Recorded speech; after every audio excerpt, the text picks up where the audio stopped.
ഹൃദയ പങ്കജം വികസിപ്പിക്കുന്നതാ പരമാത്മാവിൻ തിരുനാമം. പരമാത്മാവിൻ തിരുനാമം.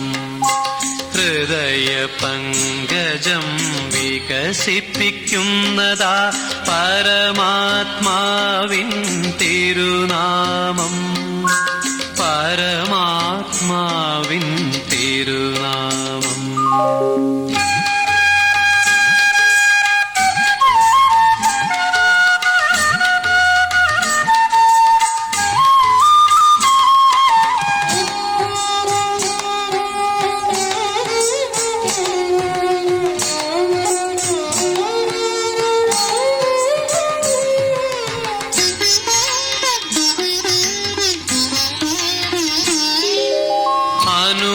അനുഭവമില്ലാത്ത മനുഷ്യർക്കൊന്നും അറിയിലവന്റെ തൂമഹിമ.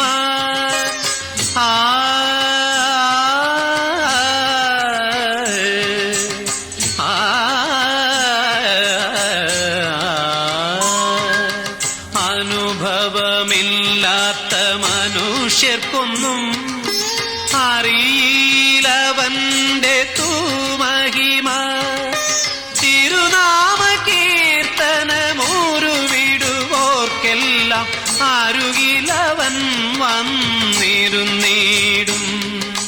പരമാനന്ദം തന്നീടും. തിരുനാമ കീർത്തനമൂരുവിടുവോർക്കെല്ലാം അരുകിലവൻ വന്നിരുന്നീടും. പരമാനന്ദം തന്നീടും. ഹൃദയ പങ്കജം വികസിപ്പിക്കുന്നതാ പരമാത്മാവിൻ തിരുനാമം. പരമാത്മാവിൻ തിരുനാമം.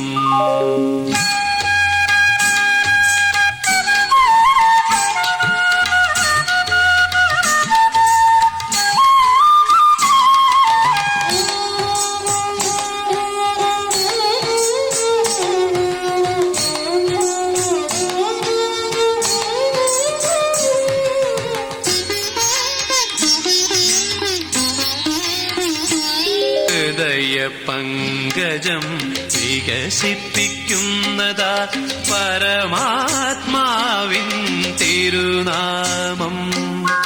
പരമാത്മാവിൻ തിരുനാമം.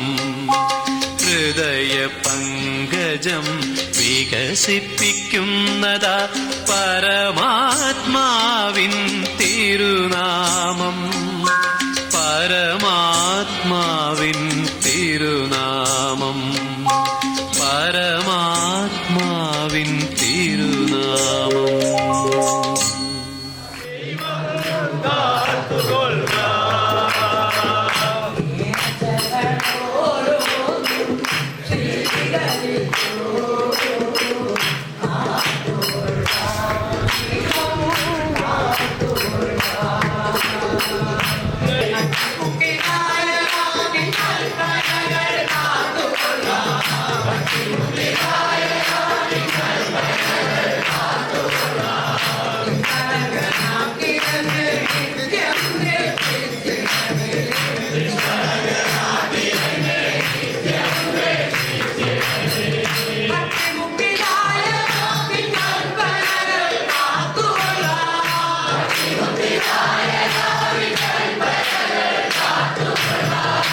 ദൈവം കഴിവുള്ള ദൈവമാകുന്നു.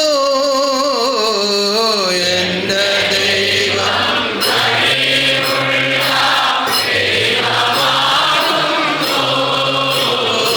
തന്നാൽ കഴിവില്ലാത്തതായി ഒന്നുമില്ലല്ലോ.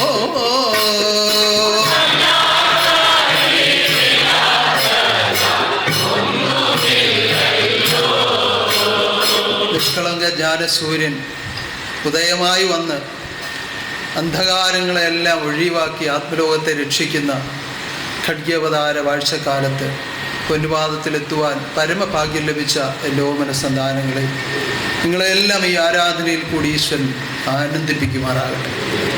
നിങ്ങൾ അനുഷ്ഠിച്ച നിയമജീവിതത്തിൻ്റെ ഫലമായിട്ടാണ് നിങ്ങളുടെ ഹൃദയത്തിലേക്ക് ആനന്ദം നിറയപ്പെടുന്നത്. ദ്വാരമുള്ള പാത്രത്തിൽ ജലം നിൽക്കാത്തതുപോലെ നിയമമില്ലാത്ത ഹൃദയത്തിൽ ആനന്ദം നിലനിൽക്കുകയില്ല. അപ്പോൾ നിയമത്തിൻ്റെ ബലത്തോടുകൂടി വന്നിട്ടുള്ളവർക്കെല്ലാം ഈ ആനന്ദത്തെ സ്വീകരിച്ചുകൊണ്ട് പോകുവാൻ കഴിയും. അവരത് നിലനിൽക്കും. ഇപ്പോൾ ഈ ആരാധനയിൽ പങ്കെടുക്കുമ്പോൾ അല്പമാത്രമായ സുഖവും ആനന്ദവും ലഭിക്കുന്നത് നിലനിർത്തണമെങ്കിൽ നിയമജീവിതം കൂടിയേ തീരൂ. എല്ലാ ആരാധനകളിലും അതാണ് ഞാൻ നിങ്ങളെ ഓർമ്മിപ്പിച്ചുകൊണ്ടിരിക്കുന്നത്. ഇപ്പോഴും ഞാൻ വീണ്ടും ഓർമ്മിപ്പിക്കുകയാണ്. ഇന്നും 10-13 പേർ സത്യം കേട്ടു, പുതിയതായ ആദർശത്തിൽ ചേർന്നു.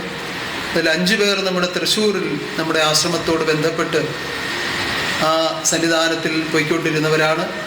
3 പേർ വന്നത് കാസർഗോഡ് നിന്നാണ്. അവർ 5 പേര് വന്നു. അതിൽ 3 പേർ സത്യം കേട്ടു. ഒരാൾ നേരത്തെ കേട്ടതാണ്, ഒരാൾ കുഞ്ഞാണ്.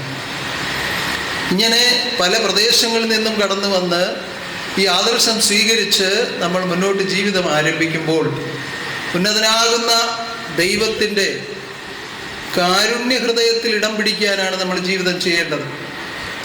അത് ഈ നിയമജീവിതത്തിൽ കൂടി മാത്രമേ സാധിക്കൂ. അപ്രകാരം നിയമത്തിൽ കൂടി ജീവിക്കുന്നവർക്കാണ് ഈ പരമാനന്ദം അനുഭവിക്കുവാനിടയാവുന്നത്. അങ്ങനെ ജീവിക്കുവാനുള്ള അറിവും കഴിവും പ്രാപ്തിയും ഈശ്വരൻ നിങ്ങൾക്കെല്ലാം ദാനം ചെയ്യുമാറാകട്ടെ. കഴിഞ്ഞ ആഴ്ച മുഴുവൻ ദിവസങ്ങളിലും വിവിധങ്ങളായ പരിപാടികളുണ്ടായിരുന്നു. പൂരാടം പക്കനാൾ, ഉത്രാടം പക്കനാൾ, സത്യവ്രത സ്വാമിയുടെ മരണാനന്തര കർമ്മങ്ങൾ, നമ്മുടെ തിരുവമ്പണ്ടൂർ ശാഖയുടെ നേതൃത്വത്തിൽ നടത്തിയ സർവജ്ഞാനോത്സവം, കോത്തല ആശ്രമത്തിൻ്റെ നേതൃത്വത്തിൽ നടത്തിയ സർവജ്ഞാനോത്സവം, അങ്ങനെ എന്തെല്ലാം പരിപാടികൾ ഒത്തുചേർത്ത് നമുക്ക് ആ നിലയിൽ ചിന്തിക്കുന്നവർക്ക്, ബന്ധിച്ചു നിൽക്കുന്നവർക്ക് ആനന്ദിക്കുവാൻ തക്ക വിധത്തിൽ ദൈവം അനുവദിച്ച ഒരാഴ്ച, അതിൻ്റെ സമാപനമാണ് ഇന്ന്. അപ്പോൾ നമുക്ക് ആനന്ദത്തിന് ഒരു കുറവും വരാൻ ഒരു കാരണവുമില്ല. നമുക്കൊത്തൊരുമിച്ച് ആനന്ദിക്കുവാൻ ഈശ്വരൻ ഇടയാക്കട്ടെ. ഈ ആരാധനയിൽ കൂടി ആനന്ദം അനുഭവിക്കുവാൻ ദൈവം അനുവദിക്കട്ടെ. ഇന്ന് ഏറ്റവും സന്തോഷകേറിയ ഒരു ദിനമാണ്. 12 രാജ്യങ്ങളിൽ നിന്ന്, ഇന്ത്യ ഉൾപ്പെടെ 12 രാജ്യങ്ങളിൽ നിന്ന് നമ്മുടെ സന്താനങ്ങൾ ഏകോപിച്ച് സർവജ്ഞാനോത്സവം നടത്തുന്ന ദിനമാണ്. അതിമനോഹരമായ നിലയിൽ അത് സർവ്വഹൃദയങ്ങളിലും അനുഭവമാകുവാൻ സർവശക്തിയുടെ അനുഗ്രഹവും കാരുണ്യവും ഉണ്ടാകട്ടെ. ഇപ്പോൾ ഞാൻ പറഞ്ഞു, അയർലൻഡിൽ നിന്ന് വന്ന കുഞ്ഞിനെയാണ് കയ്യിലെടുത്തുകൊണ്ട് പറഞ്ഞത്. അവിടെ ജനിച്ചതാണ്, ഇവിടെ നിന്ന് പോയതാണ് അവരെങ്കിലും ആ കുഞ്ഞിനെ സംബന്ധിച്ച് അവിടെ ജനിച്ചതാണ്. അങ്ങനെ നമ്മുടെ കുഞ്ഞുങ്ങൾ പോയി പുതിയ കുഞ്ഞുങ്ങൾ ഉണ്ടാവുന്നത് കൂടാതെ അവിടെ ജനിച്ചു വളർന്ന ആളുകൾ അനേകം ഇനിയും ഈ ആദർശത്തെ അറിഞ്ഞ് എത്തിച്ചേരേണ്ടതായിട്ടുണ്ട്. ജന്മാന്തര സുഹൃതമുള്ളവർക്കേ അത് സാധിക്കുകയുള്ളൂ. ഇപ്പോൾ കാസർഗോഡ് നിന്ന് വന്ന നമ്മുടെ ബാബുഭക്തൻ എന്നോട് വളരെ സങ്കടമായി പറഞ്ഞു, പല ആളുകളും വരാൻ ഒരുങ്ങി, ഒരുപാട് പേർക്ക് വരാൻ ആഗ്രഹമുണ്ട്, പക്ഷേ വരാൻ കഴിയുന്നില്ല. എന്തെങ്കിലുമൊക്കെ തടസ്സമുണ്ടാകും, വരുന്ന ദിവസം അവർ ഒഴിവായി പോകും. ഞാൻ പറഞ്ഞു, ഭക്തൻ അതിന് വിഷമിക്കണ്ട. കാരണം ഇതിനുള്ളിൽ വന്നു ചേർന്നാൽ പോലും ഒഴിവാക്കുവാനുള്ള പലതും ഇതിനുള്ളിൽ വെച്ചിട്ടുണ്ട്. അതൊരു സത്യമാണ്. എങ്ങനെ ഒഴിവാക്കാൻ? ഭക്തജനങ്ങളെ ഒഴിവാക്കാനല്ല. ഈ ജന്മാന്തര സുഹൃതം എന്ന് പറയുന്നത് വെറുതെ പറയുന്ന ഒരു വാക്കല്ല. ജന്മാന്തര സുഹൃത്തുക്കൾക്ക് മാത്രമേ ജന്മിയാകുന്ന ഗുരുവിനോട് ചേർന്ന് നിന്ന് ഈ ജീവിതം ചെയ്ത് ജന്മപാപവും കർമ്മദോഷവും ഒഴിച്ച് ആ മോക്ഷത്തിലേക്ക് എത്തിച്ചേരാൻ അനുവദിക്കുകയുള്ളൂ. അപ്പം അതിനിപ്പുറത്തൊക്കെ നിൽക്കുന്നവർക്ക് ഒന്ന് വന്നു, ഒന്ന് കണ്ടു, ഒന്ന് കേട്ടു. അപ്പോൾ ഇവിടെ ഇങ്ങനെ വരുമ്പം ഇവിടെ നിൽക്കുന്ന ആരെങ്കിലും ഒരാൾ എന്താ ഇങ്ങനെ ചോദിച്ചാൽ മതി, പോയി അവരുടെ എല്ലാം ആശ്രമത്തിൽ ഇങ്ങനാണോ? അവരുടെ ചോദ്യം അതായിരിക്കും. ഈ വരുന്ന ആളുടെ ആശ്രമത്തിൽ ഇരിക്കുന്നവർ ഇങ്ങനാണോ ചോദിക്കുന്നത്. അപ്പോൾ അവർക്ക് മതിയായി, ഗുരുവിനെയും മതിയായി, ആദർശം മതിയായി, അവരങ്ങ് പോകും. അപ്പം ഇങ്ങനെ വരുന്ന വഴിക്ക് വഴിയിൽ ആരെങ്കിലും ചോദിക്കും എവിടെ പോവാ? അത് ഇന്ന പോലെ വല്ല കാര്യമുള്ളൂ, ഇങ്ങനെയൊക്കെ പോകണ്ടേ? അത് ഞങ്ങൾക്ക് അങ്ങനെ ഒരുപാട് അനുഭവങ്ങളൊക്കെ ഉണ്ട്. കടിച്ചു പിടിച്ച് ഇവിടെ വരെ വരും. എങ്കിലും ഇല്ല ചിന്ത മൊത്തം അത് ആളെന്തായിരിക്കും അങ്ങനെ പറഞ്ഞ്. അപ്പോൾ ആ ചിന്തയിലാണ് വരുന്നത്. ഇവിടെ വന്ന് ചുറ്റിക്കറങ്ങി വീണ്ടും പോയി. അങ്ങനെയുള്ളവർ, ആ ചിന്തയിലേക്ക് പോകുന്നവരെല്ലാം വളരെ വേഗം വെളിയിൽ പോകും. അപ്പോൾ ഈ വരികയും പോവുകയും ചെയ്തുകൊണ്ടിരിക്കുന്നതിൻ്റെ അവസ്ഥ ഇതാണ്. അപ്പോൾ പല ആളുകളും വിചാരിക്കുക ഈ ആശ്രമത്തിൽ വന്ന് ഇങ്ങനെയൊക്കെയാണ് ദൈവം നടത്തുന്നതാണ്, എന്നിട്ട് എന്താ ആളുകൾ നിൽക്കാത്തതെന്നൊക്കെ പലരും ചിന്തിക്കും. ഇതിൻ്റെ യഥാർത്ഥമായ കണക്ക് ഈ വിധത്തിൽ നടന്നുകൊണ്ടേയിരിക്കുകയാണ്. അപ്പോൾ അടിയുറച്ച അറിവിൽ തന്നെ അനുസരിക്കുമ്പോൾ അനുഭവം മാറ്റമില്ലാതെ അകതാരിൽ കാണും. ഇപ്പോൾ വന്ന് ചേർന്നു എന്നതുകൊണ്ട് മാത്രം ഒരാൾ പൂർണ്ണനാകുന്നില്ല. അടിയുറച്ച അറിവിൽ ഗുരുപാദ സേവകനായി നിത്യവും ജീവിക്കുവാൻ കഴിവുള്ള ഒരു ആത്മാവിന് മാത്രമേ ഈ പരമാനന്ദത്തിൽ ലയിക്കുവാൻ പറ്റുകയുള്ളൂ. അപ്പോൾ ഭാവഭക്തരോട് ഞാൻ പറഞ്ഞു, നിങ്ങൾ പറഞ്ഞുകൊണ്ടേയിരിക്കണം, അത് നിങ്ങളുടെ ജോലിയാണ്. നിങ്ങൾക്കിത് അനുഭവം ഉണ്ടെങ്കിൽ നിങ്ങൾ പറഞ്ഞുകൊണ്ടിരിക്കുക, അത് നിങ്ങളുടെ ധർമ്മമാണ്, അത് നിങ്ങളുടെ ഓരോരുത്തരുടെയും ധർമ്മമാണ്. വരിക, ഇതിൽ ഉൾപ്പെടുക, അത് അവരവരുടെ യോഗ്യതയനുസരിച്ചായിരിക്കും. സർവ ചരാചരങ്ങളും മുറമുറയായി മനുഷ്യജന്മം എടുത്തു വന്നെങ്കിലേ മോക്ഷമുള്ളൂ എന്ന് കലിയുഗാവതാരം ആ തിരുനാവ് കൊണ്ട് ഓതിത്തന്നത് സത്യമാണെങ്കിൽ എന്ന് പറഞ്ഞാൽ അത് സത്യം തന്നെയാണ്, അത് സത്യമായി സംഭവിക്കുന്ന കാര്യമാണെങ്കിൽ ഈ സർവമനുഷ്യ ജന്മങ്ങളും ശുഭാനന്ദപാദത്തിലെത്താതെ മോക്ഷം ലഭിക്കുകയില്ല എന്നതും സത്യം തന്നെയാണ്. കാരണം ജന്മാന്തര ജ്ഞാനം നൽകാൻ ജന്മി വന്നല്ലോ,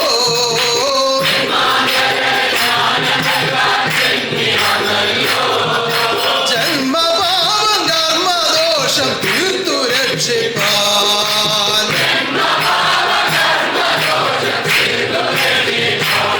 ജീവൻ ഉടമസ്ഥൻ ആത്മനാഥൻ ഈ ലോകത്തിൽ വന്ന് ജന്മാന്തര ജ്ഞാനം കൊടുത്ത് ജന്മങ്ങളെ വീണ്ടെടുക്കുമ്പോൾ ഇതിനപ്പുറത്തൊരു ആദർശമോ ഇതിനപ്പുറത്തൊരു ഗുരുവോ വേറെ ലഭിക്കുവാനില്ല.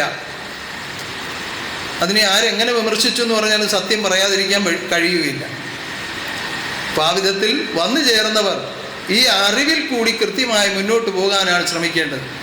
അതിന് പറഞ്ഞിരിക്കുന്ന പഞ്ചഗുണങ്ങൾ കൃത്യമായി ഓരോരുത്തരും പരിപാലിക്കണം. ചില ആളുകളുണ്ട്, ഞാൻ ആരോടായാലും അങ്ങനെ പറയും, ചിലരുടെ ഒരു ധാർഷ്ട്യമാണ്. അങ്ങനെ പറയുന്നവർക്ക് ഇവിടെ സ്ഥാനമില്ല. ഞാൻ എങ്ങനെയായാലും ഞാൻ ഇന്ന രീതിയിൽ ജീവിക്കുകയുള്ളൂ, ഇല്ല. ഈ അറിവിനനുസരിച്ച് ഗുരു എന്താണോ അറിയിക്കുന്നത്. ഇന്ന് കാസർഗോഡ് നിന്ന് വന്നവരോട് ഞാൻ പറഞ്ഞു, ഇഷ്ടങ്ങൾ മാറ്റണം, അനിഷ്ടങ്ങൾ മാറ്റണം. ഇഷ്ടം മാറ്റാം, വളരെ എളുപ്പമാണ്. അനിഷ്ടം എങ്ങനെ മാറ്റും? പറ്റുമോ? അനിഷ്ടം മാറ്റാൻ ചിന്തിച്ചിട്ട് പോലുമില്ല നിങ്ങളാരും. ഉണ്ടോ? അനിഷ്ടം ഒഴിവാക്കണം എന്ന് പറഞ്ഞാൽ ഇഷ്ടമില്ലാത്തതായിരിക്കും ഒരു പക്ഷേ ഗുരു പറയുന്നത് ഇന്ന പോലും ചെയ്ത്, അപ്പോൾ എനിക്കത് ഇഷ്ടമല്ല എന്ന് പറഞ്ഞാൽ തീർന്നില്ലേ? അവിടുന്ന് പോയി, ഗുരുവിൻ്റെ മുമ്പിലുള്ള ആ ധാരണ പോയി. എനിക്കിഷ്ടമില്ല എന്നുള്ളത് കൊണ്ട് ഒരു ആത്മാവ് ഗുരുവിൻ്റെ ഇഷ്ടത്തെ നിരാകരിക്കാൻ പാടില്ല. എന്താണു കൽപ്പന ആയതു പാലിപ്പാൻ ഞങ്ങൾ ഒരുങ്ങുന്നു സദ്ഗുരുവേ.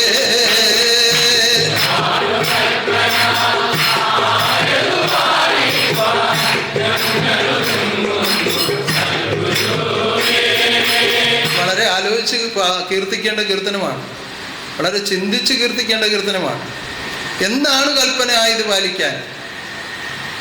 അങ്ങനെ ഒരുക്കമുള്ള എത്ര പേര് കൂട്ടത്തിലുണ്ട്?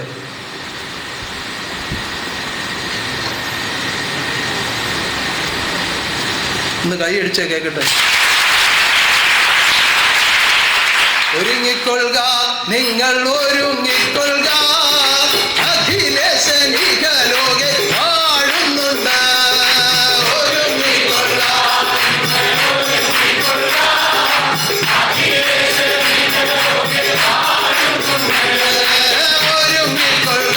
നിങ്ങൾ ഒരുങ്ങിക്കൊള്ളുക, അഖിലേശനിക ലോകെ വാഴുന്നുണ്ട്.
നിരന്തരം ജീവിക്കുക എന്നുള്ളതാണ് ഗുരുപാദ സേവയുടെ ഏറ്റവും പ്രധാനപ്പെട്ട കാര്യം.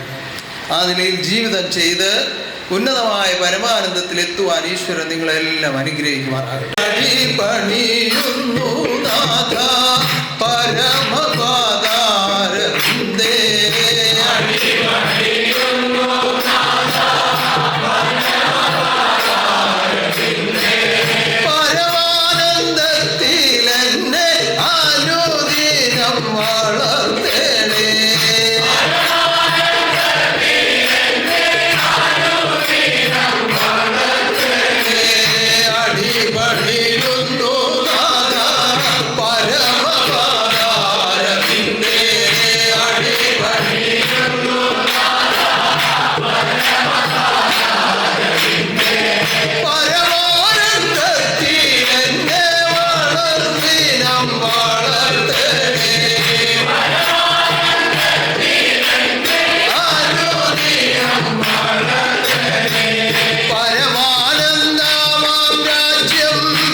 Oh,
ഭാഗ്യ വഴികളെ, പരലോകത്തെ ഈ ലോകത്തിൽ മർത്യജന്മങ്ങളിൽ അനുഭവമാക്കുവാനാണ്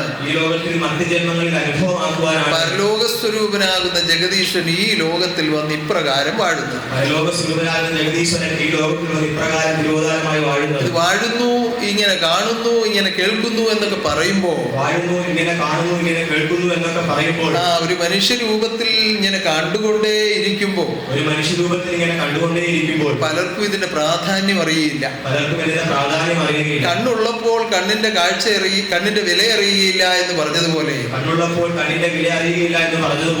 ഗുരുനാഥൻ ഈ ലോകത്തിൽ വന്ന് അകമായും പുറമായും അനുഭവ സുഖങ്ങളെ ദാനം ചെയ്യുവാൻ വാഴുമ്പോൾ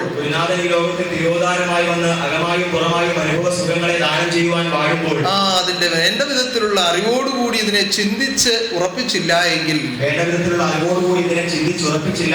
ഇതിന്റെ വില മനസ്സിലാവുകയില്ല. ഇത് മനസ്സിലാക്കി ജീവിക്കുവാനാണ് എപ്പോഴും അടിപണിഞ്ഞ് ആശ്രയിക്കേണ്ടത്. നമുക്ക് ഞാൻ ഓരോ കർമ്മങ്ങൾ കഴിയുമ്പോഴും നിങ്ങളോട് അറിയിക്കാറുണ്ട്, എത്ര മഹനീയമായും ആനന്ദമായും നടത്തപ്പെട്ടാലും ഏതെല്ലാം വിധത്തിലുള്ള അനുഭവ സുഖങ്ങൾ നമ്മൾക്ക് വർദ്ധിതമായി അനുഭവപ്പെട്ടാലും വീണ്ടും നമ്മൾ എന്താണ് പാലിക്കേണ്ടത്, അനുഷ്ഠിക്കേണ്ടത്? അടുത്ത കാര്യം വരുമ്പോൾ അതിനേക്കാൾ ഉപരിയായി നടക്കണമേ എന്ന് ആശ്രയിച്ച് ജീവിക്കുകയാണ് വേണ്ടത്. ഞാൻ പലപ്പോഴും പല കുഞ്ഞുങ്ങളോടും പറയാറുണ്ട്, വിശ്വാസം എന്നത് അഹങ്കാരത്തിലേക്ക് പോകുവാനുള്ളതല്ല. ഗുരുനാഥന് സർവത്തിനും കഴിവുണ്ട്. പരലോകത്തെയും ഇഹലോകത്തെയും ഉളവാക്കിയ വസ്തുവാണ് ഗുരു. രൂപമില്ല, ഭാവമില്ല, ഗുണമില്ല, നിറമില്ല എന്നൊക്കെ പറയുമ്പോഴും ആ രൂപത്തെ കാണുവാൻ തക്ക വിധത്തിൽ ഇറങ്ങി വന്ന് വാഴുകയാണ്. ഇതിനെല്ലാം അധികാരമുണ്ട്. ഇറങ്ങാൻ അധികാരമുണ്ട്, കയറാൻ അധികാരമുണ്ട്, അതിലെല്ലാം കാഴ്ച ഒരുക്കി വെക്കാൻ അധികാരമുണ്ട്. ഇതിനെ കാണിച്ചു തരാൻ കഴിവുണ്ട്. കാരുണ്യവാരിധി കാണിച്ചിടാതെ കാണുകയില്ല എന്നുള്ളത് സത്യവുമാണ്. പക്ഷേ നിർബന്ധമായി ഇതിനെ കാണിക്കാൻ വേണ്ടി പരിശ്രമിക്കുമ്പോൾ കണ്ണിറുക്കി അടച്ചിരുന്നാൽ കാണാൻ ഒട്ടും കഴിയില്ല.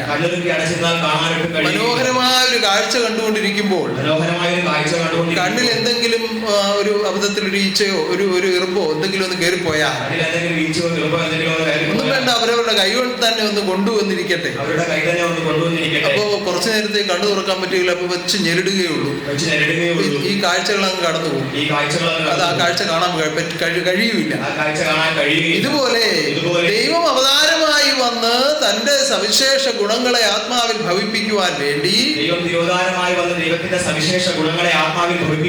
വിശിഷ്ട ഗുണങ്ങൾ എന്നാണ് പറയുന്നത്. ആ വിശിഷ്ട ഗുണങ്ങളെ അഥവാ ഉത്കൃഷ്ടമായ തത്വങ്ങളെ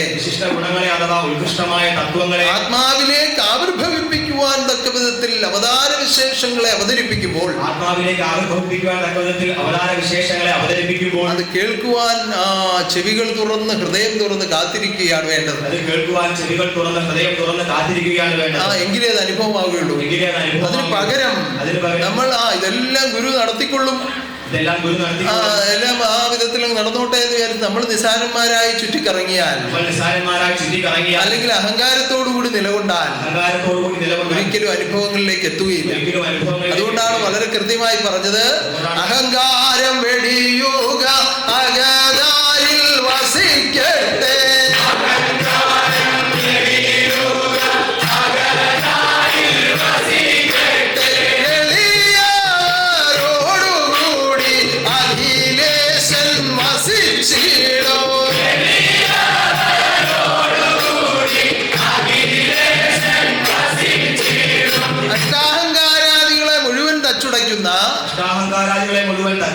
സർവജ്ഞാനത്തെയാണ് സർവജ്ഞാനമാകുന്ന ഗുരു അവതരിപ്പിക്കുന്നത്. ഗുരു എന്ന് പറയുന്നത് സർവജ്ഞാനിയല്ല, സർവജ്ഞാനമാണ്. ഗുരുവിൽ നിന്ന് ജ്ഞാനം ഗ്രഹിച്ച് ജീവിക്കുന്നവരാണ് സർവജ്ഞാനികൾ. പൂർണ്ണമായി ഗ്രഹിക്കുന്നവരാണ് സർവജ്ഞാനികൾ. അല്ലാതുള്ളവർ അതിന്റെ അനുഭവത്തിലേക്ക് എത്തണം. അപ്പോ പലരും ചിന്തിക്കും ഗുരു എന്ന് പറയുന്നത് സർവജ്ഞാനിയാണെന്ന്. എന്ന് പറയുന്നത് സർവജ്ഞാനിയാണ്. ജ്ഞാനമാണ് ഗുരു. ജ്ഞാനമാണ് ഗുരു. ജ്ഞാനി എന്ന് പറയുന്നത് രണ്ടാമത് കേട്ടയാളാണ്. ജ്ഞാനി എന്ന് പറയുന്നത് രണ്ടാമത് കേട്ട ആളാണ്. അപ്പോ സൃഷ്ടിലോകം ജ്ഞാനിയായും സൃഷ്ടാവ് ജ്ഞാനമായി നിലകൊള്ളുകയാണ്. സൃഷ്ടിലോകം ജ്ഞാനിയായും സൃഷ്ടാവ് ജ്ഞാനമായി. ആ ജ്ഞാനസ്വരൂപനാണ് ജ്ഞാനത്തെ ഉപദേശിക്കുന്നത്. ജ്ഞാനസ്വരൂപനാണ് ജ്ഞാനത്തെ ഉപദേശിക്കുന്നത്. അതിനെ സ്വീകരിക്കുമ്പോൾ എന്തുണ്ടാകും? അതിനെ സ്വീകരിക്കുമ്പോൾ നിങ്ങൾ ഓരോരുത്തരും ജ്ഞാനികളായി മാറും. നമ്മൾ ഓരോരുത്തരും ജ്ഞാനികളായി. ജ്ഞാനികളാകുവിൻ, ജ്ഞാനികളാകുവിൻ, ജ്ഞാനികളാകുവിൻ, ജ്ഞാനികളാകുവിൻ, ജ്ഞാനികളാകുവിൻ, ജ്ഞാനികളാകുവിൻ, ജ്ഞാനികളാകുവിൻ, ജ്ഞാനസ്വരൂപൻ വസിച്ചിടട്ടെ.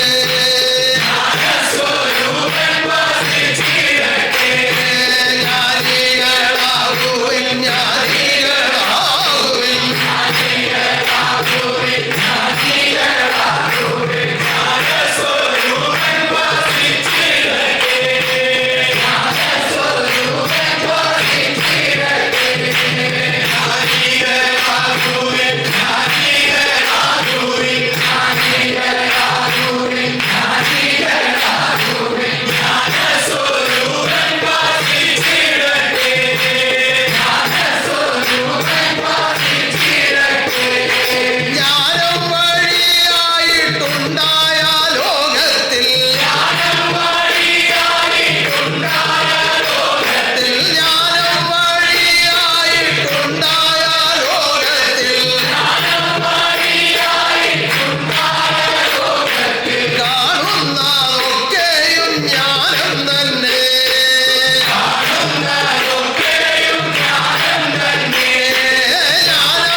താരാസ്തുതിയാണ്. ഞായറാഴ്ച ആരാധനയാണോ താരാസ്തുതിയാണോ? താരാസ്തുതിയുടെ വകുപ്പിൽ കൂടാണ് ഇപ്പൊ പോയിക്കൊണ്ടിരിക്കുന്നത്. ഇപ്പൊ ഈ കീർത്തിച്ച കീർത്തനം എത്ര മനോഹരമായ അവസ്ഥകളെ, ആ സൃഷ്ടിവിശേഷങ്ങളെയാണ് അവതരിപ്പിച്ചത്. കലിയുഗ വ്യവസ്ഥ കേൾപ്പിക്കുന്ന സമയത്ത് ഓരോരുത്തരിലേക്കും അനുഭവമാക്കുന്ന കാര്യമാണ് സത്യത്തിൽ ഇപ്പൊ കീർത്തനമായി വന്നിരിക്കുന്നത്. ഭാഗ്യമിതു ഭാഗ്യം ഭാഗ്യമിതു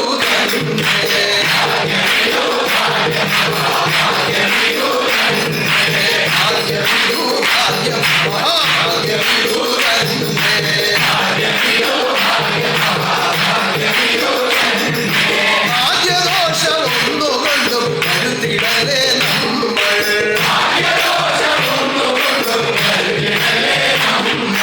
ഭാഗ്യദോഷമൊന്നുകൊണ്ടും കരുതിടലേ നമ്മൾ. തന്നെത്താൻ തന്നോട് ആലോചിച്ചപ്പോൾ ഉണ്ടായതാണ് ആത്മാവ്. ആ ആത്മാവിൽ നിന്നാണ് ഈ പ്രകൃതി ലോകം ആകെ ഉളവായിരിക്കുന്നത്. ഈ പ്രകൃതി ലോകത്തിൽ കൂടി കടന്നു വന്നാണ് മർത്യരൂപം ധരിക്കുന്നത്. എന്നാൽ ഈ മർത്യൻ വീണ്ടും പ്രകൃതിയോട് ഇണങ്ങി ജീവിക്കുകയാണ്. ഇതിൽ നിന്ന് വിടുതൽ പ്രാപിക്കുവാൻ കഴിയാത്ത വിധം ഇതിനോട് ബന്ധിതനായി നിലകൊള്ളുകയാണ്. അങ്ങനെ ബന്ധിതനായി നിൽക്കുന്ന അവന്റെ ബന്ധനത്തെ മാറ്റി, അന്ധകാരത്തെ ഒഴിവാക്കി, നരകാവസ്ഥകളെ ഒഴിവാക്കി, ജന്മപാപവും കർമ്മദോഷവും ജീവനാശവും തീർത്ത് വീണ്ടെടുപ്പാൻ സദ്ഗുരുവായി ജഗദീശ്വരൻ ഉദയമായി വാഴുന്ന കാലമാണ് ശുഭാനന്ദ അവതാരക്കാലം. ആ അവതാരത്തെയാണ് നിങ്ങൾ കാണുന്നത് എന്ന് പരിപൂർണമായി വിശ്വസിക്കുന്നതെന്ന് കൈയടിച്ചു കേട്ട.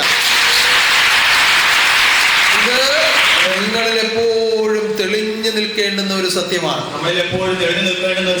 വിശ്വാസികളെന്ന് പറയുമ്പോൾ ഈ ആദർശത്തെ സ്വീകരിച്ചുകൊണ്ട് അറിഞ്ഞ് ഈ ലോകത്തിൽ ജീവിക്കുന്നവരാണ്. അവർക്ക് എപ്പോഴും ആശ്രയമാണ് അടിസ്ഥാനമായി നിൽക്കേണ്ടത്. എന്തെല്ലാം സൗഭാഗ്യങ്ങൾ ഉണ്ടാകട്ടെ, ഏതെല്ലാം കാര്യങ്ങൾ ഉന്നതമായി നടക്കട്ടെ, വീണ്ടും വീണ്ടും വീണ്ടും ആ പൊന്നുപാദത്തിൽ അടിപണിയുന്നു നാഥ പരമപാദാരവിന്ദേ, അടിപണിയുന്നു അടിയനാലൊരു കഴിവൊഴിഞ്ഞില്ലേ നാഥ.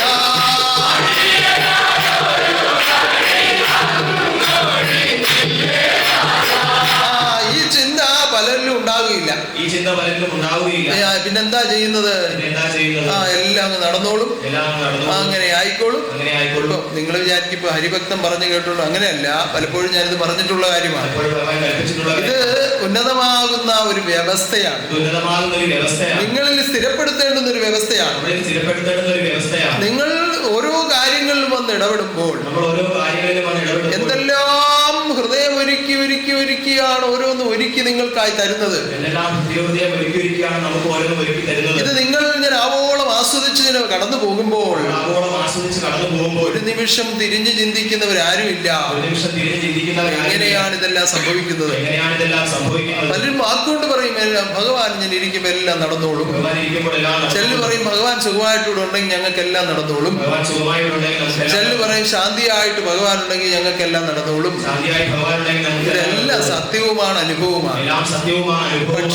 പക്ഷേ ഈ സുഖവാഴ്ച, ശാന്തിവാഴ്ച, ആനന്ദവാഴ്ച എന്നൊക്കെ പറയുന്നത് നിങ്ങൾ എന്നെ വിശ്വസിക്കുന്നത് പോലെ ഞാൻ നിങ്ങളെ വിശ്വസിക്കത്തക്ക വിധം നിങ്ങൾ വളർന്നു വരുന്നതാണ് എന്റെ സുഖവാഴ്ച. അത് നിങ്ങൾ വളരെയേറെ ചിന്തിച്ച് മനസ്സിലാക്കേണ്ടുന്ന ഒരു വിഷയമാണ്. നിങ്ങൾ എന്നെ വിശ്വസിക്കുന്നു, ഞാൻ നിങ്ങളെ ആശ്വസിപ്പിക്കുന്നു. നിങ്ങളെ ഞാൻ വിശ്വസിക്കണമെങ്കിൽ നിങ്ങൾ സത്യത്തിൽ അടിയുറച്ചു എന്ന് എനിക്ക് ഉത്തമ ബോധ്യം വരണം. അതിനാണ് സത്യം വളരട്ടെ ധർമ്മം പുലരട്ടെ എന്ന് പറഞ്ഞത്. ആരിൽ കൂടിയാണ് ധർമ്മം പുലരേണ്ടത്? ആരിലാണ് സത്യം വളരേണ്ടത്? സത്യം വളർത്താനും ധർമ്മം പുലർത്താനും, സത്യം വളർത്താനും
കെടാവിളക്ക് പോലെ മങ്ങാത്ത ഒരു കെടാവിളക്ക് പോലെ തത്വഗുണങ്ങൾ ഓരോ ആത്മാവിലും പ്രശോഭിക്കുമ്പോൾ തത്വഗുണങ്ങൾ ഓരോ ആത്മാവിലും പ്രശോഭിക്കുമ്പോൾ അത്തലില്ലാതെ ജീവിതം ചെയ്യാം. അത്തലില്ലാതെ ജീവിതത്തിൽ ആ ജീവിതത്തിൽ കൂടിയാണ് സത്യം വളരുകയും ധർമ്മം പുലരുകയും ചെയ്യുന്നത്. ആ ജീവിതത്തിൽ കൂടിയാണ് സത്യം വളരുകയും ധർമ്മം പുലരുകയും അപ്പൊ നമുക്ക് എന്താണ് തീരുമാനമെടുക്കേണ്ടത്?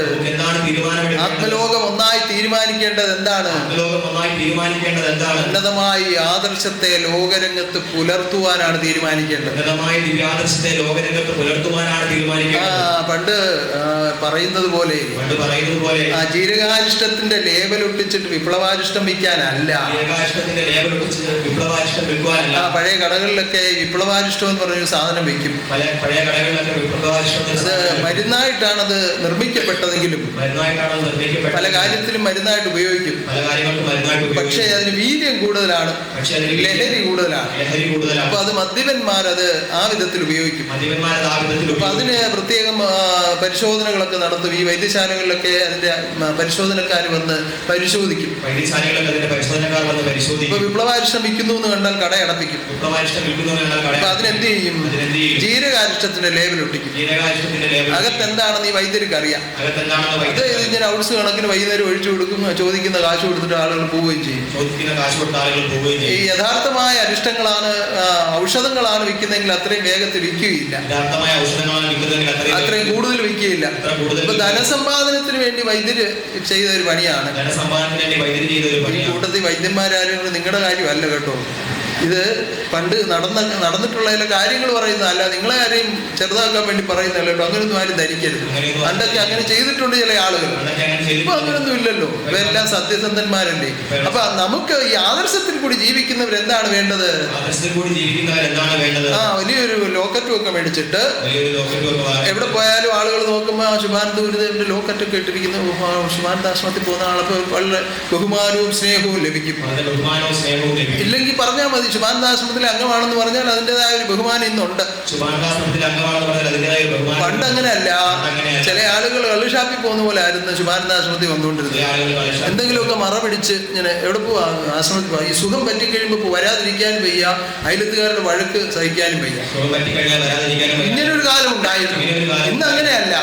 നമ്മളങ്ങനെ അടങ്ങുകില്ല അടങ്ങുകില്ല അടങ്ങുകില്ല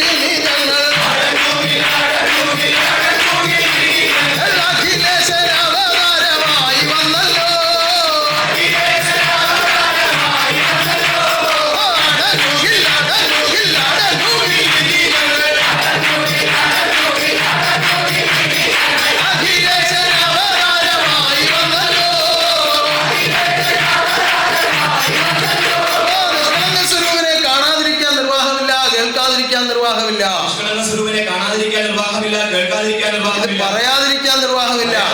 നമ്മൾ അങ്ങനെ പറയാൻ തീരുമാനിച്ചിറങ്ങിയിരിക്കുകയാണ്, അറിയിക്കാൻ തീരുമാനിച്ചിറങ്ങിയിരിക്കുകയാണ്.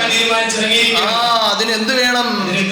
ആത്മപരിശോധന ചെയ്താൽ പരിശുദ്ധരാണോ നമ്മൾ?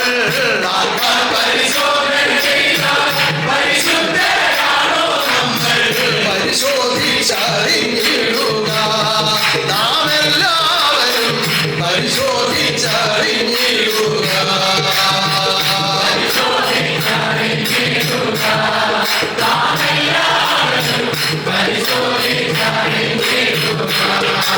ആത്മപരിശോധന ചെയ്യുമ്പോൾ ലേബലേ ഉള്ളോ ഉള്ളിൽ കാര്യമുണ്ടോ എന്ന് മനസ്സിലാവും. അപ്പൊ ആ ലേബലേ ഉള്ളൂ എങ്കിൽ അത് ഒഴിവാക്കണം. എന്ത് ചെയ്യണം? പിന്നെ കാതലായുള്ള കാര്യങ്ങൾ ഗ്രഹിക്കണം. സത്യത്തെ മുൻനിർത്തി ജീവിതം ചെയ്യണം. ആരുടെയും ഒന്നും അപഹരിക്കാൻ ശ്രമിക്കരുത്. ഈ പേഴ്സിലിരിക്കുന്ന പണം എടുക്കുന്ന മാത്രമല്ല അപഹരണം. ഒരാളിന്റെ സ്നേഹം പോലും അനാവശ്യമായി കൈപ്പറ്റുന്നുവെങ്കിൽ അതും ഒരു അപഹരണമാണ്. നിങ്ങൾ പല ആളുകളും ആലോചിക്കുന്നതും ആഗ്രഹിക്കുന്നതും എന്താണ്? എല്ലാവരും എന്നെ സ്നേഹിക്കണമെന്നാണ്. അത് അത്ര നല്ല കാര്യമല്ല. പരസ്പരം സ്നേഹിക്കണമെന്നുള്ളതും സ്നേഹത്തിലാണ് നിലനിർത്തിയിരിക്കുന്നത് എന്നുള്ളതും സത്യമാണ്. എന്നാൽ എല്ലാവരും ഇങ്ങനെ സ്നേഹിക്കണമെന്നും സ്നേഹിക്കാൻ വേണ്ടി എന്തെങ്കിലും ചെയ്യണമെന്നും വിചാരിക്കുന്നത് യഥാർത്ഥമായ സ്നേഹം കിട്ടുകയുമില്ല, കൊടുക്കാൻ കഴിയുകയുമില്ല. എല്ലാവരും സ്നേഹിക്കണമെന്നും സ്നേഹിക്കാൻ വേണ്ടി എന്തെങ്കിലും ചെയ്യണമെന്ന് വിചാരിക്കുന്നത് യഥാർത്ഥമായ സ്നേഹം കിട്ടുകയില്ല, കൊടുക്കുവാനും കഴിയും. ഒരു കമ്പനിയുടെ ഉടമസ്ഥൻ അല്ലെങ്കിൽ അതുപോലെ ഒരു സ്ഥാപനം നടത്തുന്ന ഒരാൾ അതിന്റെ താഴെയുള്ള ആളുകൾക്ക് ശമ്പളം കൊടുക്കുകയും അവർക്ക് ആവശ്യമുള്ള കാര്യങ്ങളൊക്കെ കൊടുക്കുകയും ചെയ്യും. അവർ ജോലി ചെയ്യുന്നതിനനുസരിച്ച് ശമ്പളം കൊടുക്കും. ചില അത്യാവശ്യങ്ങളൊക്കെ ചോദിച്ചാൽ പൈസ കൊടുക്കും. പക്ഷേ വളരെ നികൃഷ്ടമായ രീതിയിൽ ഈ ആളുകളെ ആക്ഷേപിക്കും. മായി വരുന്നതെല്ലാം ഒന്ന് പറയും. പക്ഷേ ഈ തൊഴിലാളികൾ എന്ത് ചെയ്യും? ഇത് കേൾക്കും എന്നുള്ളത് ഉറപ്പാണ്. എന്നാലും ഈ ആളിനോട് സ്നേഹം നടിച്ച് എന്ന് ഏമാനെ അല്ലെങ്കിൽ മുതലാളി അല്ലെങ്കിൽ മാനേജര് എന്നൊക്കെ പറഞ്ഞ് ഞാൻ താഴെയോട് ചെന്ന് ഒരു 100 രൂപ വേണമായിരുന്നു, ഒന്ന് കൊച്ചിനെ ഒന്ന് ആശുപത്രി കൊണ്ടുപോകാൻ, അങ്ങനെയാണ് ഇങ്ങനെയാണെന്ന് പറഞ്ഞിട്ട് ഇദ്ദേഹം എടുത്ത് ചാടി കുറെ സംസാരിക്കും. ഇതെല്ലാം കേട്ടാലും ഈ സ്നേഹം നടിച്ച് ഈ ബഹുമാനം നടിച്ച് ഈ ചെല്ലുന്ന ആളിന്റെ സ്നേഹം യഥാർത്ഥ സ്നേഹമാണ്. ഈ ബഹുമാനം യഥാർത്ഥ ബഹുമാനമാണ്. ഈ രൂപ കിട്ടി ഇപ്പുറത്തോട്ട് വന്നൊരു കൂട്ടുകാരനോട് റോഡിലോട്ട് ഇറങ്ങി കഴിയുമ്പോൾ അവന്റെ ഒരു ചാട്ടം, എനിക്ക് ഈ കാര്യം സാധിക്കേണ്ടോണ്ടാ, അല്ലെ ഞാൻ അവന്റെ മുമ്പിൽ പോകത്തില്ലായിരുന്നു, അപ്പോഴേ പറയും. കാരണം എന്താ? കാര്യം സാധിക്കണം, വേറെ മാർഗമില്ല. ഇത് സ്നേഹമാണോ ബഹുമാനമാണോ? അപ്പൊ നമ്മൾ ഈ കരുതുന്നതും പിടിച്ചു വാങ്ങിക്കാൻ ശ്രമിക്കുന്നതും ഒന്നും യഥാർത്ഥമായ സ്നേഹമല്ല. യഥാർത്ഥമായ ബഹുമാനവും യഥാർത്ഥമായ സ്നേഹവും യഥാർത്ഥമായ ബന്ധവും സത്യത്തിൽ കൂടി ജീവിച്ച് ഹൃദയം വിശാലമായവർക്ക് മാത്രമേ നിർവഹിക്കാൻ കഴിയുള്ളൂ. ആ ബന്ധമാണ് നിങ്ങളിലേക്ക് അനുഭവമാക്കുന്നത്. ആ സ്നേഹമാണ് നിങ്ങളിലേക്ക് തെളിയിക്കുന്നത്. സ്നേഹമാണ്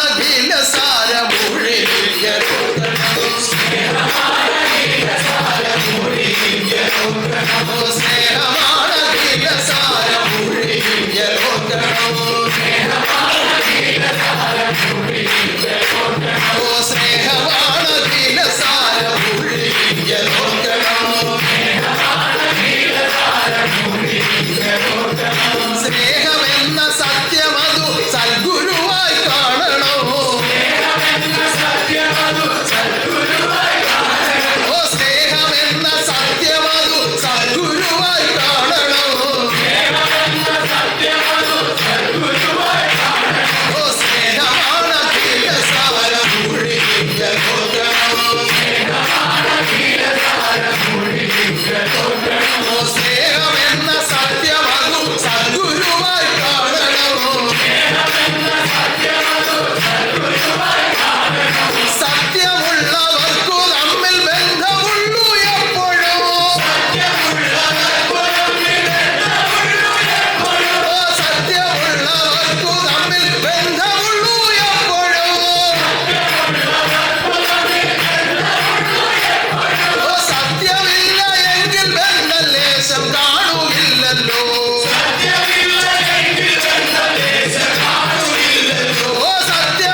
അപഹരണം എന്ന് പറയുന്നത് പല വിധത്തിലാണ്. അപഹരണം എന്ന് പറയുന്നത് പല വിധത്തിലാണ്. അതൊന്നും ഒരു വിധത്തിലും ആരിലും വരാൻ പാടില്ല. അതൊന്നും ഒരു വിധത്തിലും ആരിലും വരാൻ അപ്പൊ എന്ന് പറഞ്ഞാൽ ഒരാൾ സ്നേഹിക്കുമ്പോൾ അല്ലെ ഒരാൾ ബന്ധിക്കാൻ ഇഷ്ടപ്പെടുമ്പോൾ അവരെ ഒഴിവാക്കണമെന്നോ തള്ളിക്കളയണമെന്നോ അല്ല.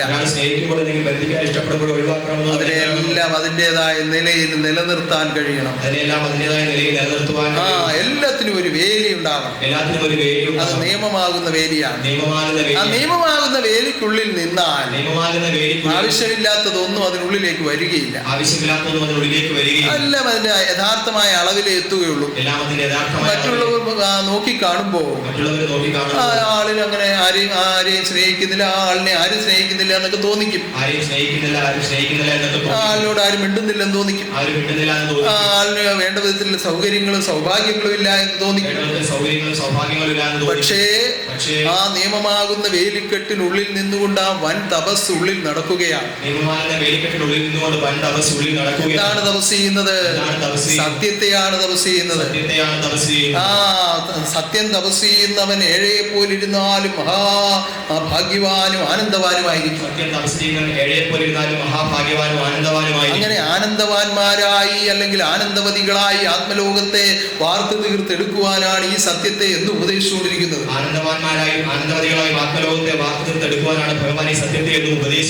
അത് വേണ്ട വിധത്തിൽ ഗ്രഹിച്ച് അതിനനുസരിച്ച് നിങ്ങൾ ജീവിതം ചെയ്യണം.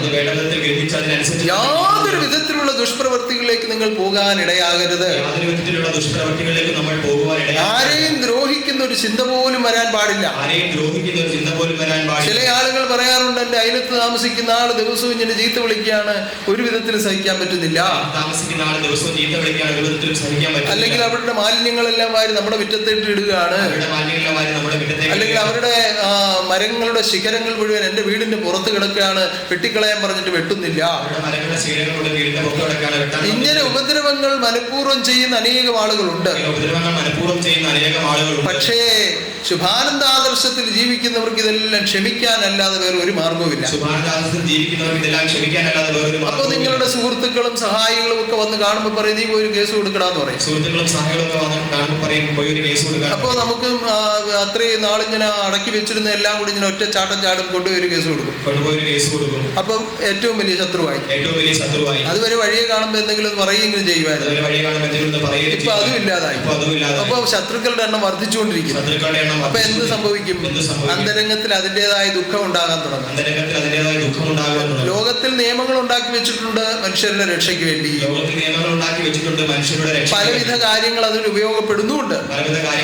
പക്ഷെ നിസ്സാരമായ കാര്യങ്ങൾ കൊണ്ട് ഈ വിധത്തിൽ ശത്രുതാ മനോഭാവം വെച്ച് പുലർത്തിയാൽ ഒരിക്കലും മനസ്സിനൊരു സുഖമോ ശാന്തിയോ അനുഭവമാവുകയില്ല. അതുകൊണ്ട് നമ്മൾ എന്താണ് വേണ്ടത്? ഉപദ്രവങ്ങളെയെല്ലാം ക്ഷമയോടെ സഹിക്കുവിൻ.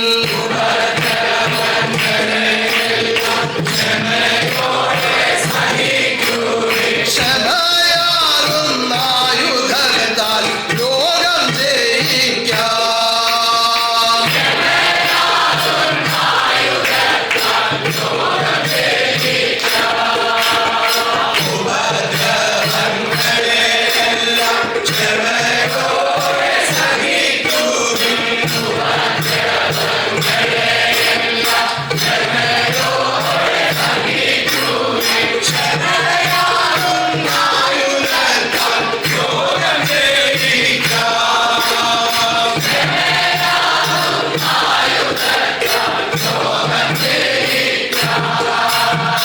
പാടാനും പറയാനും ഒക്കെ വളരെ എളുപ്പമാണ്.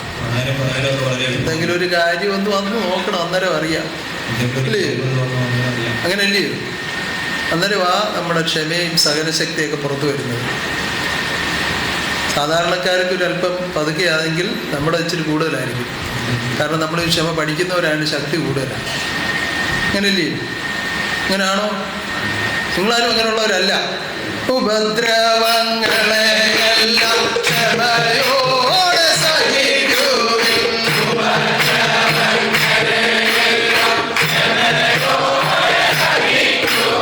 ക്ഷമയാകുന്ന ആയുധത്താൽ ലോകം ജയിക്കാം.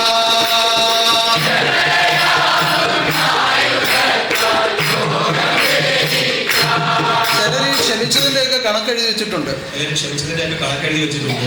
ഞാൻ ഇത്രാം തീയതി വിവാഹം കഴിച്ച് വീട്ടിൽ വന്നതാണ്. വിവാഹം കഴിച്ച് വീട്ടിൽ വന്നതാണ്. രാത്രിയിൽ ആദ്യമായിട്ട് എന്നോട് ഇങ്ങനൊരു വാക്ക് പറഞ്ഞു. രാത്രിയിൽ ആദ്യമായി എന്നോട് ഇങ്ങനൊരു വാക്ക്. സഹിക്കാൻ പറ്റാത്ത കാര്യമായിരുന്നു, ഞാൻ സഹിച്ചു. സഹിക്കാൻ പറ്റാത്ത കാര്യമായിരുന്നു. എഴുതി സൂക്ഷിക്കുക. ഇങ്ങനെയൊക്കെ വിട്ട് എഴുതി 6 വർഷം 7 വർഷമൊക്കെ ആയി. 6 വർഷം 7 വർഷമൊക്കെ ആയി. ഞാൻ 7 വർഷമായിട്ട് സഹിക്കുക, ഇനി പറ്റത്തില്ല. അപ്പൊ അത് ക്ഷമയാണോ? അത് ക്ഷമയാണോ? ക്ഷമിക്കുക എന്ന് പറഞ്ഞാൽ എന്താണ്? സർവത്ര ക്ഷമിക്കുക. അവിടെ കണക്കുകളില്ല. എന്തുകൊണ്ട്? ആദ്യന്തവിഹീനനായ ഗുരുവിന്റെ ഗുണമാണ് ക്ഷമ. അതിന് യാതൊരു പരിധിയുമില്ലാത്തതാണ്. ചെല്ലു പറയും ക്ഷമയുടെ നെല്ലിപ്പലക കണ്ടു. ക്ഷമയ്ക്ക് അങ്ങനെ ഒരു പലകയില്ല. പലകയിടാൻ പറ്റുകയുമില്ല. യഥാർത്ഥമായ ആ സത്യത്തിൽ ജീവിക്കുന്ന ഒരു ആത്മാവിന് എത്ര വേണമെങ്കിലും ക്ഷമിക്കാൻ പറ്റും, എത്ര വേണമെങ്കിലും സഹിക്കാൻ പറ്റും, എത്ര വേണമെങ്കിലും അനുസരിക്കാൻ പറ്റും, എത്ര വേണമെങ്കിലും കീഴ്പ്പെടാൻ പറ്റും, എത്ര വേണമെങ്കിലും ഭയപ്പെടാൻ പറ്റും. എന്തുകൊണ്ട്? ഉന്നതനാകുന്ന ഗുരുവിന്റെ ഗുണമാണ് അവരിൽ അങ്ങനെ പ്രകാശിച്ചു നിൽക്കുന്നത്. സദ്ഗുരുപാദത്തിലെത്തിയതെന്തിന് സത്യം ഗ്രഹിച്ചു വളർന്നിടുവാൻ.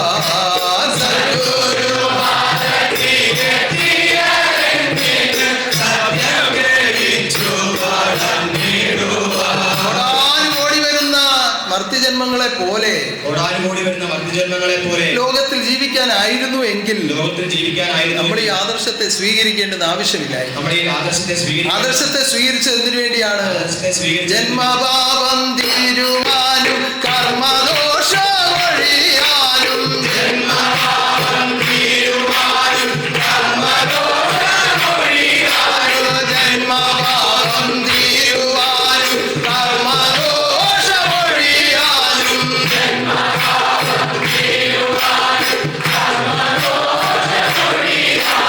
ജന്മിയാകും ഗുരുവിന്റെ പാദത്തിൽ വന്നു.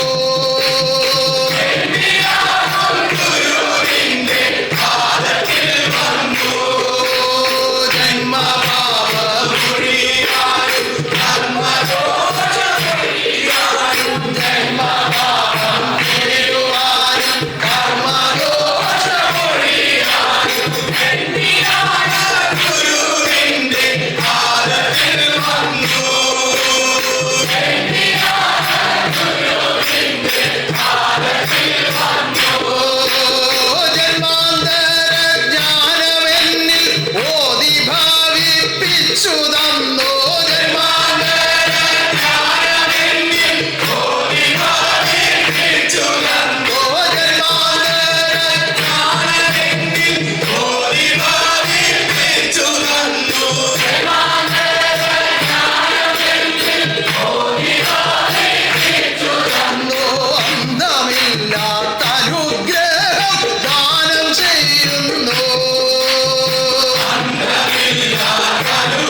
ഭക്തിയോടുകൂടി നിത്യവും ജീവിക്കുന്നവർക്ക് ജന്മാന്തര ജ്ഞാനത്തിൽ കൂടി ജന്മിയാകുന്ന ഗുരുവിന്റെ രൂപത്തെ ആത്മാവിൽ കണ്ടുകൊണ്ട് ആനന്ദിക്കുവാനുള്ള സന്ദർഭമാണ് അവതാരത്തിൽ കൂടി സാധിക്കുന്നത്. ജന്മാന്തര ജ്ഞാനത്തിൽ കൂടി ജന്മിയാകുന്ന പരമഗുരുവിന്റെ തിരുരൂപത്തെ അകതാരം കണ്ടുകൊണ്ട് ആനന്ദിക്കുവാനുള്ള അവസരമാണ് തിരുവോധാരത്തിൽ കൂടി സംഭവിക്കുന്നത്. ആ അവതാരത്തെ കാണുവാനും തിരുവോധാരത്തെ കേൾക്കുവാനും അറിയുവാനും അനുഭവിക്കുവാനും ലഭിച്ച ഈ ഭാഗ്യത്തെ നിലനിർത്തിക്കൊണ്ടു പോകുവാനാണ് നിയമം പാലിച്ച് ജീവിക്കുവാൻ നിങ്ങളോട് എപ്പോഴും ഞാൻ ഉദ്ബോധിപ്പിക്കുന്നത്. ആ കാര്യത്തിൽ നിങ്ങൾ ഒരു വിധത്തിൽ ഉപേക്ഷ വിചാരിക്കരുത്. വളരെ മനോഹരമായ ഒരു അവസ്ഥയിൽ നടന്നുകൊണ്ടിരിക്കുന്ന ഈ ആരാധന സമർപ്പിക്കുവാൻ പറ്റാത്ത വിധത്തിൽ മുന്നോട്ട് പോയിക്കൊണ്ടിരിക്കുകയാണ്. പക്ഷേ അങ്ങ് കേരളത്തിന്റെ വടക്കേയറ്റത്തും തെക്കേയറ്റത്തും മധ്യപ്രദേശത്തും പാലക്കാട് അതുപോലുള്ള സ്ഥലങ്ങളിൽ നിന്നൊക്കെ അനേകം സന്താനങ്ങളിൽ ഉൾപ്പെട്ടിരിക്കുന്നതിനാൽ അവർക്ക് ഭവനങ്ങളിലേക്ക് പോകേണ്ട ആവശ്യമുള്ളതിനാലും ഇപ്പോൾ തൽക്കാലം ഈ ആരാധന ഇവിടെ സമർപ്പിക്കാം. ഇനി നമുക്ക് നടക്കാനിരിക്കുന്ന ഓരോ കാര്യങ്ങളെയും ഓരോരുത്തരും ചിന്തിച്ച് സങ്കല്പിച്ച് പ്രാർത്ഥിക്കേണ്ടതിന്റെ ഏറ്റവും വലിയ അത്യാവശ്യത ഓരോരുത്തരും ചിന്തിച്ച് പ്രാർത്ഥിച്ച് സങ്കല്പിക്കേണ്ടതിന്റെ ഏറ്റവും വലിയ അത്യാവശ്യത ഓരോ ഹൃദയങ്ങളിലും എപ്പോഴും സൂക്ഷിച്ച് നിലനിർത്തണം. ഓരോ ഹൃദയങ്ങളിലും എപ്പോഴും സൂക്ഷിച്ച് ഏറ്റവും പ്രധാനമായി നമുക്ക് നടക്കാനുള്ളത് നമ്മുടെ സർവ്വജ്ഞാനോത്സവം. ഏറ്റവും പ്രധാനമായി നമുക്ക് നടക്കാനുള്ളത് നമ്മുടെ സർവ്വജ്ഞാനോത്സവം ഉന്നതമായ നിലയിൽ നടത്തണമെന്ന ആഗ്രഹത്തോടു കൂടിയാണ് നിങ്ങൾ ഓരോരുത്തരും ഒരുങ്ങിക്കൊണ്ടിരിക്കുന്നത്.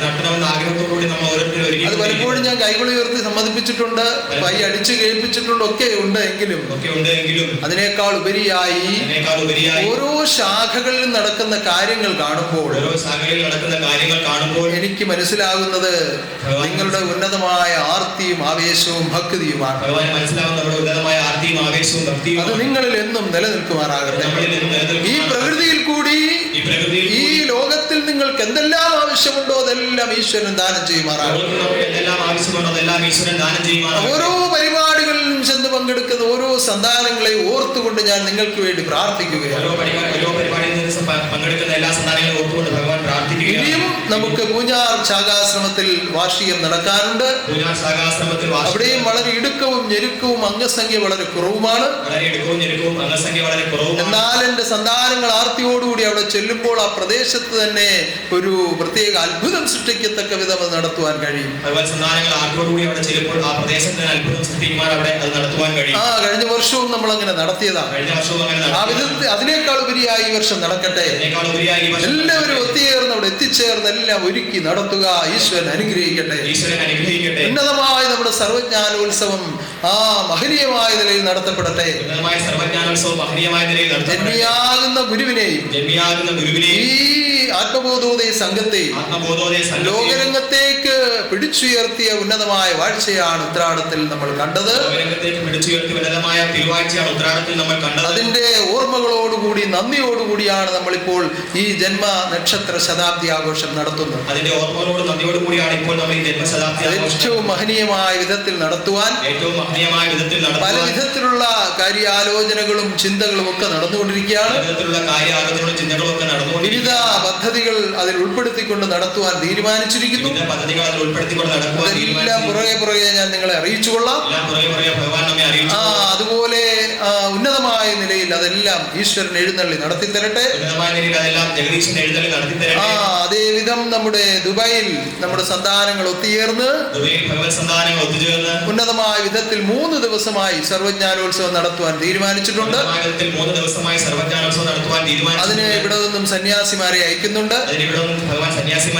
അവരും അവിടെ ചെന്ന് എന്റെ സന്താനങ്ങളുമായി ചേർന്ന് ആനന്ദമായെല്ലാം നടത്തപ്പെടുവാൻ ഈശ്വരൻ അനുഗ്രഹിക്കുമാറാകട്ടെ. നമ്മുടെ മഹാഗോപുരത്തിന്റെ നിർമ്മാണം നടന്നുകൊണ്ടിരിക്കുകയാണ്. നിങ്ങളുടെ ഓരോരുത്തരുടെയും കണ്ണും ഹൃദയവും കൊതിച്ചുകൊണ്ടിരിക്കുകയാണെന്ന് എനിക്കറിയാം. ഏറ്റവും വേഗത്തിൽ അത് പൂർത്തീകരിക്കപ്പെടുവാൻ നിങ്ങൾ പ്രാർത്ഥിക്കുക. നമുക്ക് എല്ലാവർക്കും കൂടി ഒത്തുചേർന്ന് നിന്ന് ഒരു മനസ്സായി നിന്നുകൊണ്ട് അതിന്റെ ഉദ്ഘാടന കർമ്മം നിർവഹിക്കുവാൻ ചെയ്യുവാൻ ഒരു മനസ്സായി നിന്നുകൊണ്ട് അതിന്റെ ഉദ്ഘാടന കർമ്മം ജഗദീശ്വരൻ എല്ലാം ഒരുക്കി നിങ്ങൾക്കായി ദാനം ചെയ്യട്ടെ. ജഗദീശ്വരൻ എല്ലാം ഒരുക്കി നമുക്കായി ദാനം ചെയ്യട്ടെ. അതിന്റെ ഒരുക്കങ്ങൾക്കായി പൂർത്തീകരണത്തിനായി ഒരുക്കങ്ങൾക്കായി പൂർത്തീകരണങ്ങൾക്കായി അത്ഭുതമായ ഒരു ജന്മത്തെ ഈശ്വരൻ സ്വീകരിച്ചുകൂടെ നിലനിർത്തിയിട്ടുണ്ട്. അത്ഭുതമായ ഒരു ജന്മത്തെ ജഗദീശ്വരൻ സ്വീകരിച്ച് ഹൃദയപ്രകാശത്തെ പകർന്നെടുത്തതുകൊണ്ട് ആത്മദീപം എന്ന് നാമകരണം ചെയ്തിരിക്കുകയാണ്. ഹൃദയപ്രകാശത്തെ പകർന്നെടുത്തതുകൊണ്ട് ആത്മദീപം എന്ന് ഭഗവാൻ നാമകരണം. ആയുസ്സോടെയും ആരോഗ്യത്തോടെയും ജഗദീശ്വരൻ എന്നും ഇവിടെ നിലനിർത്തുമാറാകട്ടെ. രാജഗോപാലിനെയും ആ കുടുംബത്തെയും സ്ഥപതികളെയും ശില്പികളെയും അതിനുവേണ്ടി പ്രവർത്തിക്കുന്ന ഓരോരുത്തരെയും ഈശ്വരന്റെ കാരുണ്യത്തിൽ എന്നും നിലനിർത്തുമാറാകട്ടെ. സർവശക്തിയുടെ കാരുണ്യത്തിൽ കൂടി ഇന്ന് ഈ ആരാധനയിൽ വന്ന് പങ്കെടുക്കുവാൻ സാധിച്ച നിങ്ങളെ ഓരോരുത്തരെയും ഞാനിതാ ദർശിക്കുകയാണ്. അതുപോലെ ഇന്ന് സത്യം കേട്ട 13 പേർ സത്യം കേട്ടു. അവര് പല സ്ഥലത്തു നിന്ന് വന്നവരാണ്. ഞാൻ ആദ്യമേ തന്നെ നിങ്ങളെ അറിയിച്ചു. അവർക്ക് എല്ലാവർക്കും ഈ ആദർശത്തിൽ കൂടി ജീവിതം ചെയ്ത് ഈ ആനന്ദ രാജ്യത്തിന് അവകാശികളായി തീരുവാൻ ആത്മനാഥൻ അനുവദിച്ച് അനുഗ്രഹിക്കട്ടെ. ഉന്നതനാകുന്ന ദൈവം ഇപ്രകാരം ആനന്ദലോകത്തെ ഈ ലോകത്തിൽ നിലനിർത്തിക്കൊണ്ട് നടത്തുന്ന ഈ കർമ്മങ്ങളിലും ആരാധനകളിലും മുടക്കം കൂടാതെ വന്ന് പങ്കെടുക്കുവാനും ആനന്ദിക്കുവാനും ജഗദീശ്വരൻ നിങ്ങളെല്ലാം അനുഗ്രഹിക്കട്ടെ. ആ ആനന്ദത്തെ നിങ്ങളിൽ പകരുവാൻ ഈശ്വരൻ എന്നും പ്രത്യക്ഷമായി ഇവിടെ വാഴട്ടെ. പ്രത്യക്ഷ ദൈവം പ്രത്യക്ഷമായി നിന്ന് പ്രത്യക്ഷ ജ്ഞാനങ്ങളെ പ്രത്യക്ഷമാക്കട്ടെ. അങ്ങനെ പ്രത്യക്ഷ ജ്ഞാനങ്ങളിലൂടെ പ്രത്യക്ഷമായ ആനന്ദം ആത്മാവിന് അനുഭവമാകുമാറാകട്ടെ. അതിനുവേണ്ടി മഹാശക്തി നിറഞ്ഞു വാഴട്ടെ. എന്നും വാഴട്ടെ, എപ്പോഴും വാഴട്ടെ, ആർക്കും ആരാധനായി വാഴട്ടെ, ആനന്ദരൂപനായി വാഴട്ടെ, ലോകരക്ഷാർത്ഥമായി വാഴട്ടെ. വാഴട്ടെ വാഴട്ടെ സർവശക്തി ലോകരക്ഷാർത്ഥമായി വാഴട്ടെ. വാഴട്ടെ വാഴട്ടെ സർവശക്തി ലോകരക്ഷാർത്ഥമായി വാഴട്ടെ. വാഴട്ടെ വാഴട്ടെ സർവശക്തി ലോകരക്ഷാർത്ഥമായി വാഴട്ടെ.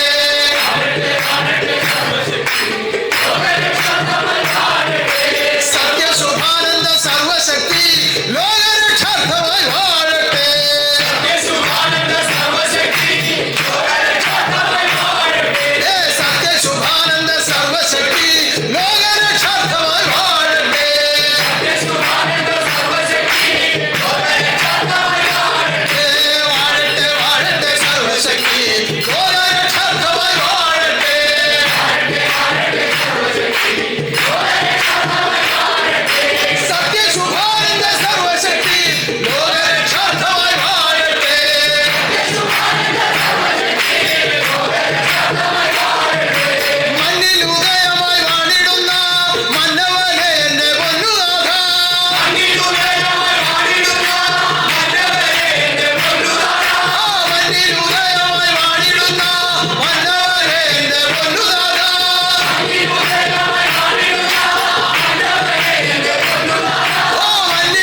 ഗുരുവായ പരിശുദ്ധമുള്ള ദൈവം, ഈ ആരാധനയിലേക്ക് എഴുന്നള്ളി വന്ന് അങ്ങയുടെ ഭക്തലോകത്തെ ദർശിച്ച് ആത്മജ്ഞാനങ്ങൾ ഉപദേശിച്ച് ഹൃദയം ശുദ്ധി ചെയ്ത് ആനന്ദിപ്പിച്ച പരിശുദ്ധമുള്ള ദൈവം, കാരുണ്യമോർത്ത് നന്ദിയോടെ സ്തുതിക്കുന്ന ദൈവം, മഹാകാരുണ്യമോർത്ത് സ്തുതിക്കുന്ന ദൈവമേ, ആ മഹാകാരുണ്യ ഹൃദയമോർത്ത് സ്തുതിക്കുന്ന ദൈവം, മഹാകാരുണ്യ വാഴ്ചയോർത്ത് സ്തുതിക്കുന്ന ദൈവം, ശുഭാനന്ദ സർവശക്തി എന്നും ലോകത്തിൽ വാഴണമേ, ഏഴകൾക്കായി വാഴണമേ, ഏഴകൾക്കായി വാഴണമേ, ലോകാന്ത്യം വരെ വാഴണമേ, സർവലോകനാഥൻ വാഴണമേ, സർവശക്തി വാഴണമേ, സർവജ്ഞാന സമ്പൂർണ്ണൻ വാഴണമേ, നിഷ്കളങ്കജ്ഞാന ഖഡ്ഗി വാഴണമേ, ദുർഗാമൃതയമായി വാഴണമേ, ധീരനായ ചന്ദാമരാക്ഷൻ വാഴണമേ.